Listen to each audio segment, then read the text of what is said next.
Cavalli di Frisia, controlli a sorpresa, pattugliamento costante, valico insuperabile? Questa mattina abbiamo deciso di fare un tour lungo il confine italo-sloveno tra San Floriano, Stiverian e Prepotto, le pendici delle foci del fiume Judrio, per vedere di persona e documentare a voi l'efficacia dei controlli misti di frontiera per fermare l'arrivo dei migranti. Non volevamo stupirvi con effetti speciali, ma dal nostro giro è emerso che il confine è tutto fuori che sorvegliato. Potevamo andare alla Casa Rossa o a Sant'Andrea Gorizia, ma a noi le cose facili non piacciono e questa non lo è affatto. Da tempo parliamo di situazione gruvierasca, quella dei buchi alla luce del sole. I varchi confinari di seconda categoria e agricoli, un tempo presidiati meglio di un carcere di massima sicurezza, oggi sono un facile accesso in Italia per i clandestini in arrivo dalla rotta balcanica, i quali indisturbati entrano nel bel paese senza paura.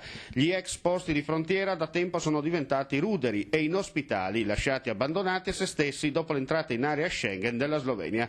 Agli sloveni interessa che i migranti se ne escano dal loro territorio prima possibile, rimandarli in Croazia non serve, in Italia è più semplice. Dall'altra parte, clandestini e passeur non sono fessi, sanno come farla franca, facendo marameo alle nostre forze dell'ordine, le quali non per impreparazione o incapacità, ma per disorganizzazione figlia dell'8 settembre al vertice, devono combattere questa guerra con le fionde anziché con le attrezzature e tecnologia del periodo. Fare informazione non sempre garba, ma se fatta con il piglio giusto, statene certi che prima o poi il sasso in testa arriva e quando fa male, allora chi di dovere si muove.